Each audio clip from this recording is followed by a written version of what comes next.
Ask, and it will be given to you. Seek, and you will find. Knock, and the door will be opened to you.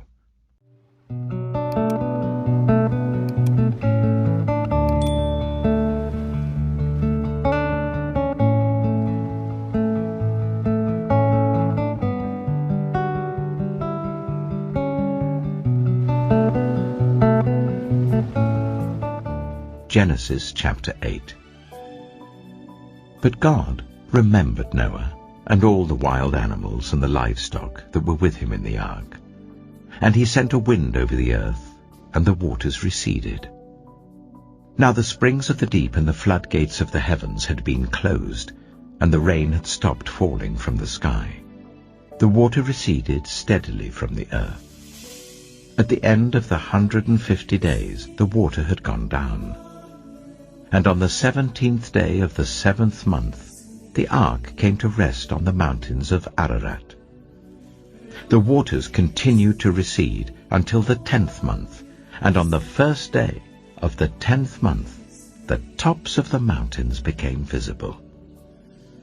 After 40 days, Noah opened a window he had made in the ark and sent out a raven, and it kept flying back and forth until the water had dried up from the earth.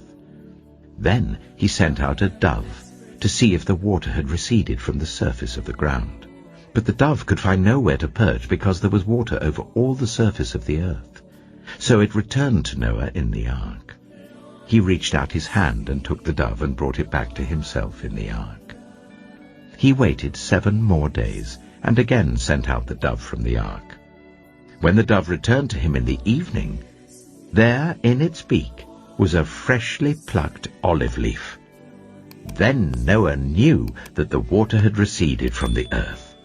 He waited 7 more days and sent the dove out again, but this time it did not return to him. By the first day of the 1st month of Noah's 601st year, the water had dried up from the earth. Noah then removed the covering from the ark and saw that the surface of the ground was dry. By the 27th day of the 2nd month, the earth was completely dry. Then God said to Noah, "Come out of the ark, you and your wife and your sons and their wives. Bring out every kind of living creature that is with you, the birds, the animals, and all the creatures that move along the ground, so they can multiply on the earth and be fruitful and increase in number on it." So Noah came out, together with his sons and his wife and his sons' wives. All the animals and all the creatures that move along the ground and all the birds, everything that moves on land, came out of the ark, one kind after another. Then Noah built an altar to the Lord, and taking some of all the clean animals and clean birds, he sacrificed burnt offerings on it. The Lord smelled the pleasing aroma and said in his heart, "Never again will I curse the ground because of humans, even though every inclination of the human heart is evil from childhood. And never again will I destroy all living creatures as I have done. As long as the earth endures, seed time and harvest, cold and heat, summer and winter, day and night will never cease." Genesis chapter 9. Then God blessed Noah and his sons, saying to them, "Be fruitful and increase in number and fill the earth. The fear and dread of you will fall on all the beasts of the earth and on all the birds in the sky, on every creature that moves along the ground, and on all the fish in the sea. They are given into your hands. Everything that lives and moves about will be food for you. Just as I gave you the green plants, I now give you everything. But you must not eat meat that has its lifeblood still in it. And for your lifeblood I will surely demand an accounting. I will demand an accounting from every animal. And from each human being, too, I will demand an accounting for the life of another human being. Whoever sheds human blood by humans, shall their blood be shed. For in the image of God has God made mankind.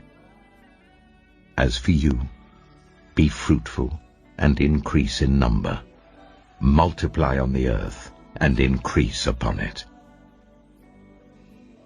Then God said to Noah and to his sons with him, I now establish my covenant with you and with your descendants after you, and with every living creature that was with you, the birds, the livestock, and all the wild animals, all those that came out of the ark with you, every living creature on earth. I establish my covenant with you.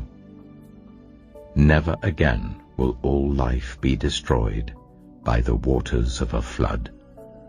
Never again will there be a flood to destroy the earth. And God said, This is the sign of the covenant I am making between me and you and every living creature with you, a covenant for all generations to come.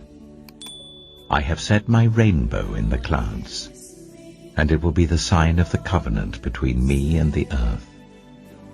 Whenever I bring clouds over the earth and the rainbow appears in the clouds, I will remember my covenant between me and you and all living creatures of every kind. Never again will the waters become a flood to destroy all life. Whenever the rainbow appears in the clouds, I will see it and remember the everlasting covenant between God and all living creatures of every kind on the earth. So God said to Noah, This is the sign of the covenant I have established between me and all life on the earth. The sons of Noah who came out of the ark were Shem, Ham, and Japheth. Ham was the father of Canaan. These were the 3 sons of Noah, and from them came the people who were scattered over the whole earth. Noah, a man of the soil, proceeded to plant a vineyard. When he drank some of its wine, he became drunk and lay uncovered in his tent. Ham, the father of Canaan, saw his father naked and told his 2 brothers outside. But Shem and Japheth took a garment and laid it across their shoulders. Then they walked in backward and covered their father's naked body. Their faces were turned the other way, so that they would not see their father naked. When Noah awoke from his wine and found out what his youngest son had done to him, he said, Cursed be Canaan. The lowest of slaves will he be to his brothers. He also said, Praise be to the Lord, the God of Shem. May Canaan be the slave of Shem. May God extend Japheth's territory. May Japheth live in the tents of Shem, and may Canaan be the slave of Japheth.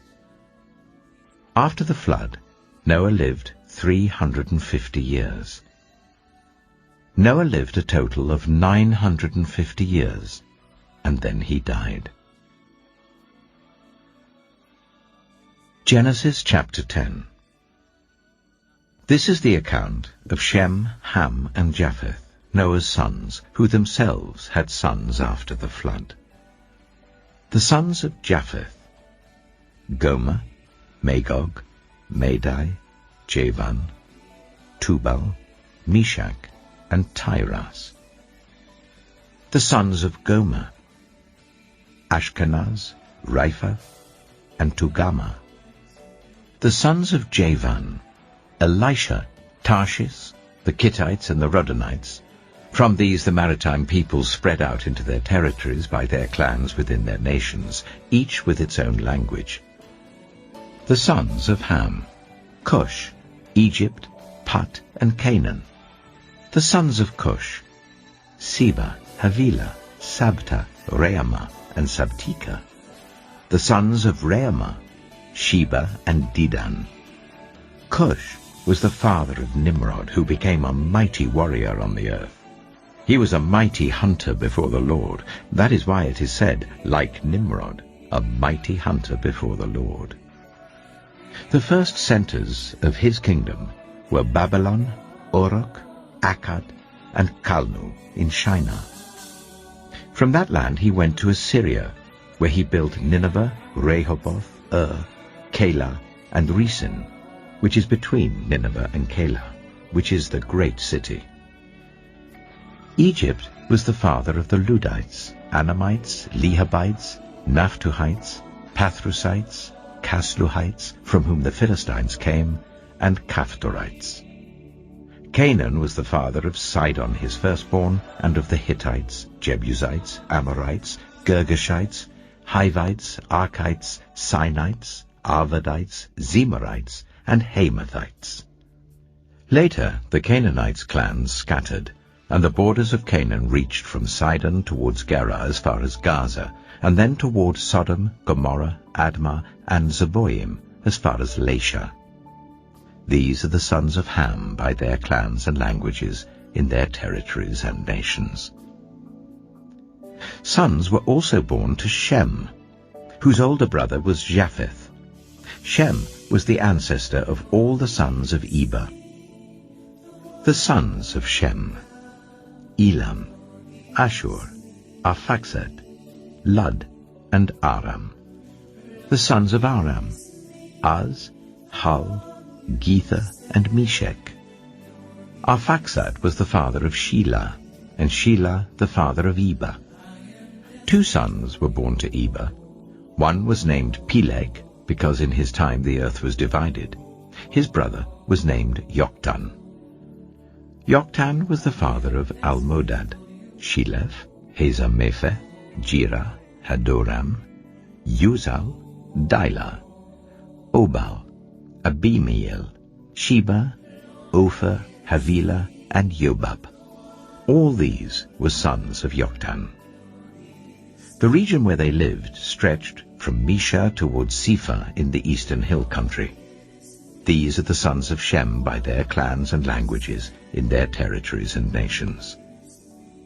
These are the clans of Noah's sons, according to their lines of descent within their nations. From these the nations spread out over the earth after the flood. Genesis chapter 11. Now the whole world had one language and a common speech. As people moved eastward, they found a plain in Shinar and settled there. They said to each other, "Come, let's make bricks and bake them thoroughly." They used brick instead of stone, and bitumen for mortar. Then they said, "Come, let us build ourselves a city with a tower that reaches to the heavens, so that we may make a name for ourselves. Otherwise we will be scattered over the face of the whole earth." But the Lord came down to see the city and the tower the people were building. The Lord said, "If as one people speaking the same language they have begun to do this, then nothing they plan to do will be impossible for them. Come, let us go down and confuse their language, so they will not understand each other." So the Lord scattered them from there over all the earth, and they stopped building the city. That is why it was called Babel, because there the Lord confused the language of the whole world. From there the Lord scattered them over the face of the whole earth. This is the account of Shem's family line. 2 years after the flood, when Shem was 100 years old, he became the father of Arphaxad. And after he became the father of Arphaxad, Shem lived 500 years and had other sons and daughters. When Arphaxad had lived 35 years, he became the father of Shelah. And after he became the father of Shelah, Arphaxad lived 403 years and had other sons and daughters. When Shelah had lived 30 years, he became the father of Eber. And after he became the father of Eber, Shelah lived 403 years and had other sons and daughters. When Eber had lived 34 years, he became the father of Peleg. And after he became the father of Peleg, Eber lived 430 years and had other sons and daughters. When Peleg had lived 30 years, he became the father of Reu. And after he became the father of Reu, Peleg lived 209 years and had other sons and daughters. When Ru had lived 32 years, he became the father of Serug. And after he became the father of Serug, Ru lived 207 years and had other sons and daughters. When Serug had lived 30 years, he became the father of Nahor. And after he became the father of Nahor, Serug lived 200 years and had other sons and daughters. When Nahor had lived 29 years, he became the father of Terah. And after he became the father of Terah, Nahor lived 119 years and had other sons and daughters. After Terah had lived 70 years, he became the father of Abram, Nahor, and Haran. This is the account of Terah's family line. Terah became the father of Abram, Nahor, and Haran. And Haran became the father of Lot. While his father Terah was still alive, Haran died in Ur of the Chaldeans in the land of his birth. Abram and Nahor both married. The name of Abram's wife was Sarai, and the name of Nahor's wife was Milcah. She was the daughter of Haran, the father of both Milcah and Iscah. Now Sarai was childless because she was not able to conceive. Terah took his son Abram, his grandson Lot, son of Haran, and his daughter-in-law Sarai, the wife of his son Abram, and together they set out from Ur of the Chaldeans to go to Canaan. But when they came to Haran, they settled there. Terah lived 205 years, and he died in Haran.